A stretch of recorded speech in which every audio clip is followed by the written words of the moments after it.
नमस्कार। आज हम एक बहुत ही बुनियादी और ज़रूरी सवाल को समझने की कोशिश करेंगे। आर्थिक हालात और राजनीतिक अधिकार, इन दोनों के बीच आखिर रिश्ता क्या है? ये एक ऐसी बहस है जो सदियों से चली आ रही है और किसी भी समाज की नींव को समझने के लिए इसे समझना बहुत ज़रूरी है। चलिए अपनी बात की शुरुआत इसी एक बहुत ही शक्तिशाली कथन से करते हैं। ये एक ऐसी लाइन है जो हमें रुककर सोचने पर मजबूर कर देती है।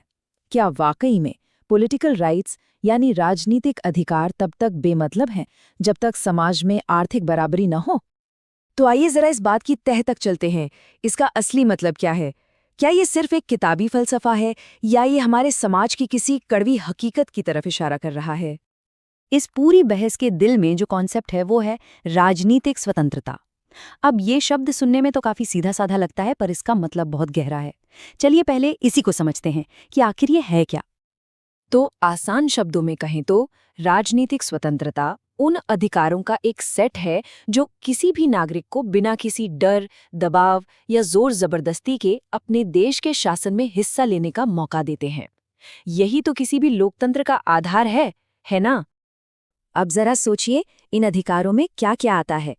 वोट देने का हक, अपनी बात खुलकर कहने की आज़ादी, सरकार के कामकाज में बराबर की हिस्सेदारी का मौका और सबके लिए न्याय तक एक जैसी पहुंच।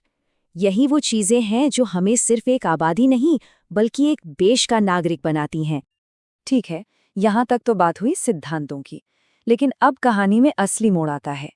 क्या होता है जब आर्थिक असमानता यानी अमीरी गरीबी का फर्क इन खूबसूरत राजनीतिक अधिकारों के सामने आकर खड़ा हो जाता है?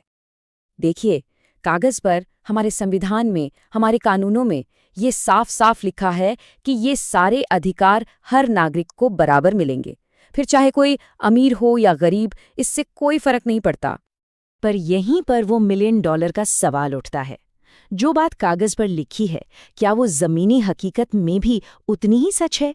क्या वाकई में हर इंसान इन अधिकारों का एक जैसा फायदा उठा पाता है? और यहीं हमें वो खाई साफ दिखती है।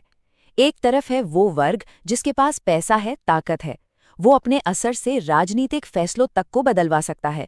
और दूसरी तरफ है वो गरीब और वंचित वर्ग जो अपनी रोज की रोटी, कपड़ा, मकान की लड़ाई में ही इतना उलझा हुआ है कि उसके लिए इन राजनीतिक अधिकारों के बारे में सोचना भी एक लग्जरी जैसा हो जाता है।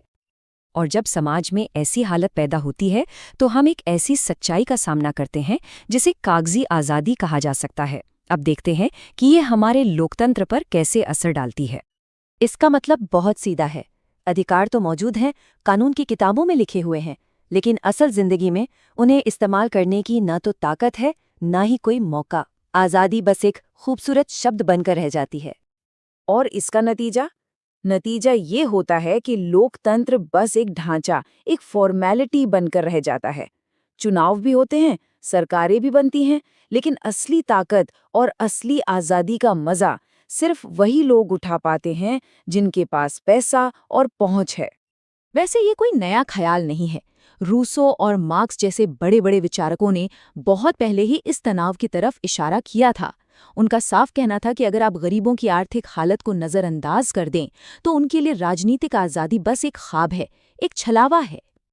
तो ठीक है, समस्या तो हमने समझ ली, पर फिर इसका समाधान क्या है? असली और मुकम्मल आज़ादी तक पहुंचने का रास्ता क्या है? जवाब है राजनीतिक और आर्थिक न्याय का संगम। यहाँ एक बात साफ कर लेना बहुत जरूरी है।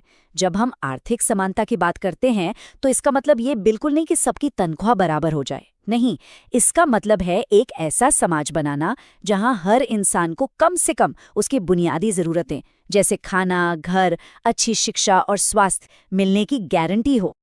तो आप ऐसा समझ सकते हैं कि सच्ची आज़ादी एक इमारत की तरह है और ये दो मजबूत खंभों पर टिकी है।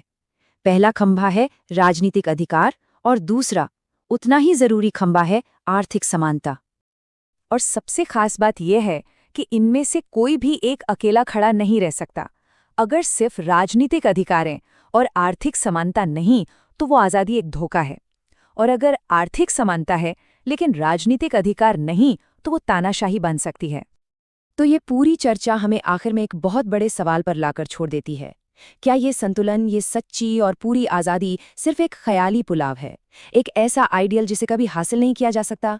या फिर ये एक हकीकत है, एक लक्ष्य है, जिसे सही नीतियों और मजबूत इरादों से पाया जा सकता है? ये एक ऐसा सवाल है जिस पर हम सबको सोचना चाहिए।